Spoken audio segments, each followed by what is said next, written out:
What's up everybody, another beautiful day in the Dragon House, and today I'll be going over all the major changes for Enhancement Shamans in 10.1 and how it impacts the enhancement builds. I mean our ability to pad. So starting off, our Flame Shock and Fire Nova has had their damage type updated. So Flame Shock is now volcanic damage, which means both nature and fire. And Fire Nova is now Flame Strike damage, so both physical and fire damage. And what this means is they now benefit from more damage increase sources. And our toolkit a lot better. Now taking a look at Flame Shock, for example, for the Elementalist builds for enhancement, since it's now both nature and fire, it benefits from one more Elemental Spirit Wolf, which is pretty big since before it had only benefit from the fire one, so a lot of the times popping Wolfies did absolutely nothing for our Flame Shock damage. And the same is true for Fire Nova. When you play one of the more physical oriented builds without Elemental Spirits, your Wolves will always empower Fire Nova, since it's now both physical and fire damage, making Fire Nova builds a lot more viable than before. And due to this change, Fire Nova also benefits greatly from our new tier set bonus, which increases both physical and fire damage. Synergy. Now going over to our talents, there's been some rework slash buffs. First out, elemental weapons now give you damage increase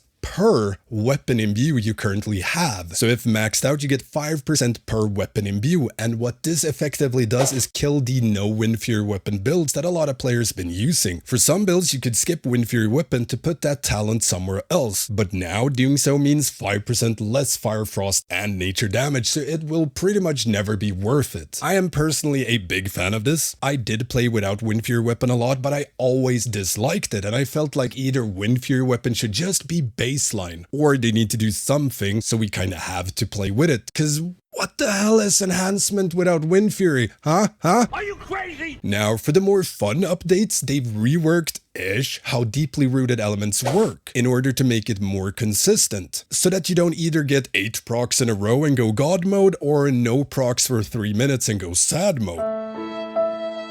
So now if I understood this correctly, previously it had a flat 7% chance to proc whenever we storm striked, but now it instead starts at 1%, but each storm strike increases your chance to proc it by 1%. So the more you storm strike, the higher the chance to proc it gets. Now personally, I am a huge fan of this. It feels way more consistent to play with, especially in a dungeon environment. Previously you could do like half a dungeon almost without a proc, or proc 32 times on the first pack, but now it's way more consistent across the board. Do I miss the once in a blue moon chain procs? Yes, they were super fun. I do however not miss playing it on a fight like Razagaf and getting one proc in phase 1 and silently crying. So all in all, a lot better. Happy medium. Now to accompany these changes, static accumulation has been blessed.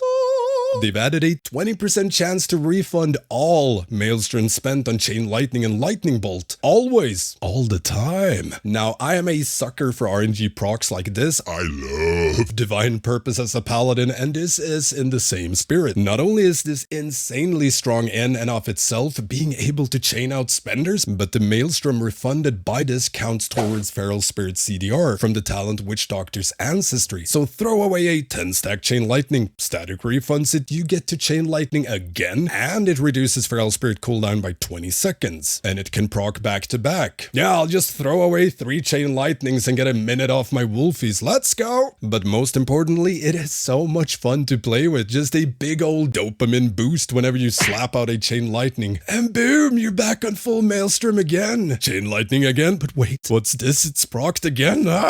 Move over, Elemental Shamans, I am the Sith Lord now. To tie all of this up nicely, the talent Thorim's Invocation now also increases Lightning Bolt and Chain Lightning damage by 20% at all time. Great buff for AoE, but also bridges the gap between Lightning Bolt, Lava Burst versus Elemental Blast as spenders on single target. You'll most likely still use Elemental Blast for full pure single target builds with the Ascendancy talents, but it's less of a loss to run other builds if the encounter calls for it, which is great. I do love Elemental Blast, but I don't love having to play with it. And for me, it's more for the Elemental fearless build where you get those 600k elemental blast. Kaboom! Now lastly, not really a enhancement spec change, but does heavily impact us, which are the current tier bonus tier 29 is getting nerfed. So the haste proc will now last 3 seconds down from 4, which might not sound like a lot, but it's definitely noticeable. Now this is mainly done to keep the new tier interesting for all potential enhancement builds, as there were some that actually preferred the old tier over the new, just because haste is really good. Now on the same track, the new tier bonus we get from tier 30 impacts us even more, which is whenever you smack down Sundering, you gain 24% mastery for 15 seconds, and the 4 set, whenever you smash Sundering, it increases your physical and fire damage by 20% for 15 seconds, and empowers your next chain lightning to deal 100% more damage and refund half Maelstrom spent on them. Now I won't go in more on the tier bonus as I'm making another video covering just that, but TLDR, hot dang, this tier set is great and probably the most fun tier set I've played with for a long time. Granted, I used to tank before Dragonflight, but still. On top of this, we also get a 5% aura buff in 10.1. Doesn't really change anything except, hey, more damn. But it is to compensate for the tier nerfs, both the old one as well as the nerf they did on PTR to the new one. Used to be 30% fist fire and 3 empowered chain lightnings. But all in all, these damage type changes, talent buffs and reworks, as well as the new tier are all things to be hyped for when it comes to enhancement. In 10.1, they're extremely fun to play with, and you feel like an absolute god on 2 to 6 target AoE when you have the new tier. And all of this also enables more builds and build variations across the board for enhancement. And I'll be posting a video about that as well, going over all the new potential builds in 10.1, but I can tell you this much. Playing a deeply rooted elements Gamba build with Fire Nova in M+ that actually slaps is probably the most fun I've had doing dungeons as enhancement in Dragonflight. Personal opinion, of course, but I'm having a blast. So yeah, enhancement hype on the horizon. At least for me. I mean, sure, would I love a 20% aura buff and just leave the rest of the DPSers in the dust?